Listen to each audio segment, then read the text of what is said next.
नमस्कार. एक्झाम गुरु या यूट्यूब चॅनलमध्ये आपलं मनापासून स्वागत.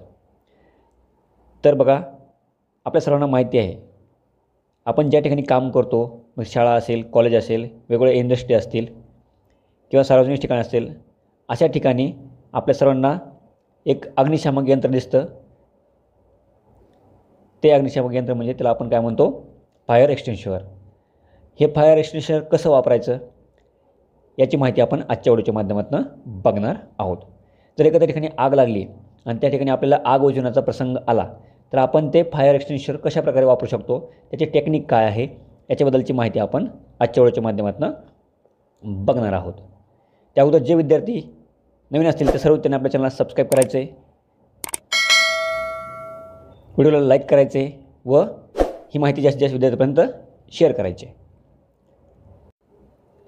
तर बघा, तुम्ही ज्या ठिकाणी काम करताय किंवा ज्या ठिकाणी आग लागलेली आहे त्या ठिकाणी तुम्ही फायर एक्सटिंग्विशर बघितलं असेल, तर ते फायर एक्सटिंग्विशर वापरण्यासाठी एक महत्त्वाची टेक्निक आहे. त्या टेक्निकचं नाव आहे पास टेक्निक. काय नाव आहे त्याचं? Pass technique.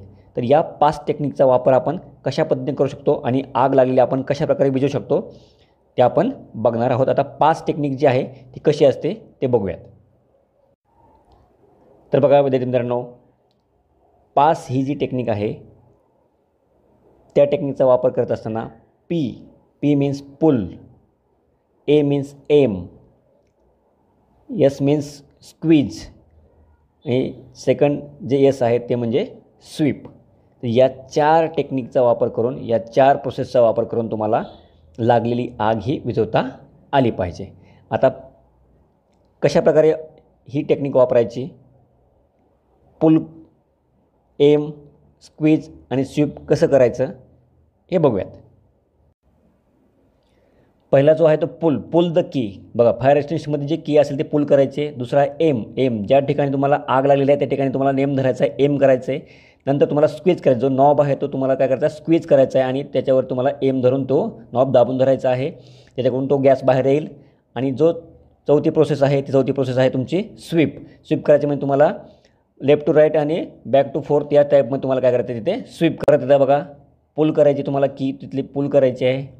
नंतर तुम्हाला जिथे आग लागली तिथे एम करायचं आहे. त्यानंतर तुम्हाला जो नॉब असेल पाठीमागचा फायर एक्सटिंग्विशरचा तो तुम्हाला स्क्वीज करायचा, प्रेस करायचा आहे. आणि तुम्हाला काय करायचं, नंतर तुम्हाला तिथे स्क्वीज केल्यानंतर स्वीप करायचं आहे. स्वीप करत असताना तुम्हाला लेफ्ट टू राईट किंवा बॅक टू फोर्थ या टाईपमध्ये तुम्हाला काय करता येते. त्यासोबतच विद्यार्थी मित्रांनो, तुम्हाला एक महत्त्वाची गोष्ट माहीत असणं आवश्यक आहे की जी तुमची आग किंवा जिथे ते फायर लागलेलं आहे ते फायर कोणत्या प्रकारचं फायर आहे आणि त्या फायरला कोणत्या प्रकारचा आपण फायर एक्सटिंग्विशर यूज करू शकतो. तर पुढच्या व्हिडिओच्या माध्यमातून आपण वेगवेगळ्या प्रकारची आग लागल्यानंतर कोणत्या प्रकारचं फायर एक्सटिंग्विशर आपण तिथे वापरू शकतो याची माहिती घेणार आहोत. पुढच्या व्हिडिओचे नोटिफिकेशन तुम्हाला मिळवण्यासाठी मला एकच काम करायचं आहे की आपल्या एक्झाम गुरु चॅनलला सबस्क्राईब करायचं आहे. सबस्क्राईब केल्यानंतर बेल आयकॉन दाबा, जेणेकरून तुम्हाला प्रत्येक व्हिडिओचं नोटिफिकेशन लगेच मिळून जाईल. त्यासोबत तुम्ही ही माहिती इतर विद्यार्थ्यांना जास्तीत जास्त शेअर करा व व्हिडिओला आवडला असल्यास नक्की लाईक करा. धन्यवाद. थँक्यू.